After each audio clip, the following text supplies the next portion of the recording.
at the baseball winter meetings with Jim Duquette, the former Orioles and Mets executive, just ready to do a radio show here for MLB Network Radio on Sirius XM.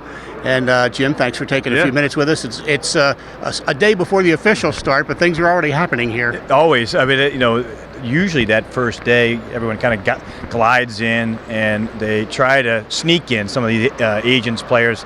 But when you start to look at some of the moves, Carlos Beltran signing now with Houston, sounds like Rich Hill signing or close to signing with the Dodgers. And that's just the tip. We're going to see very active winter meetings. There's so many players that are still out there on the free agent market, and there's a lot of trades looks like open or available too. All right, now we don't expect the Orioles to be overly active here this week, but what do you think is a goal for the Orioles here in suburban D.C.? Well, listen, I think they have to sort out what they're going to do in the outfield, especially right field. There's a couple options out there. I don't think they're going to be in on Dexter Fowler. That ship sailed. But, a guy like Jay Bruce is a guy they have to at least consider, and they've got some other guys. Wouldn't be surprised if they make a run at Ben Revere, who's just non-tendered with the Nats. They sort out that. They sort out the catching spot. Now, I don't think it's going to be Wieters, but there's a couple catchers out there. Welington Castillo is the latest name that we've heard. And I think those are the areas. I don't think there's going to be much in the pitching. Maybe they add a veteran relief pitcher at the end of the winter, but I think that's going to be their sole focus. We've heard names like Angel Pagan, Ben Revere.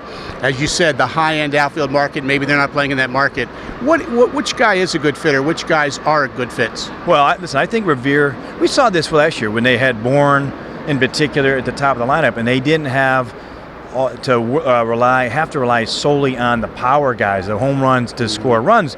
Bourne added a different element, and they had a speed element there, and I think that Pagan is one of those guys that would be a great fit, or Revere, one of those to go at the top of the lineup. They can play all three outfield positions. We've seen a little bit of a change in the offensive players in the outfield anyway. They play better defense than they do offense, and there's less guys that have the power out there. And I think that's the more effective way monetarily to go also, if you're looking at it from the O's side. They don't have a lot to do. I think they're one of the rare teams that doesn't have a ton to do here, and I think that's why you'll see them shopping in that area. So, Jim, defensively, how are those two outfielders, Pagan and Revere? So, listen, Revere, if you're going to put him on a corner, he's better in left field. Center field, he's taking a little bit of a step back, so he's a below-average center fielder. But the O's have one, obviously, with Jones. When you look at Pagan as a left and center fielder, he's an average, maybe even a tick above average in left. He can also play right field. He used to be, I had him when I was with the Mets, he used to be what we thought was going to be a fourth outfielder. He's had a terrific career. He's also had some health issues with the hips and the legs. So, but he's in that age, 35 years old. Revere's younger, he's in his late 20s. I don't think you could go wrong with either guy. But I think you have to look at the position. Revere is a little bit of duplication and left out there with Kim. So Pagan seems like the more likely choice. Now, we saw the Orioles payroll in the 150 range for the 2016 season.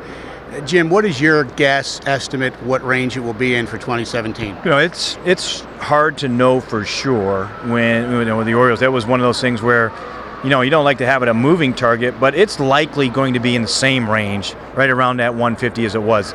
Not likely it's going to go up much. I think if you could pare it down a little bit and give yourself some flexibility around the trade deadline, I think you do that. I think that's what you're going to see. And listen, they might fill that speed component in the Rule 5 draft. I know they're talking about some guys that have speed that are out there, and we know how active they've been over the years in the Rule 5 on Thursday. So, we'll see how some of this plays out. I wouldn't be surprised if they added two kind of speedy outfielders over the next couple of days. And last thing for Jim Duquette, Welington Castillo obviously is going to be on the Orioles' radar, maybe a lot of teams' radar after being non-tendered, the catcher.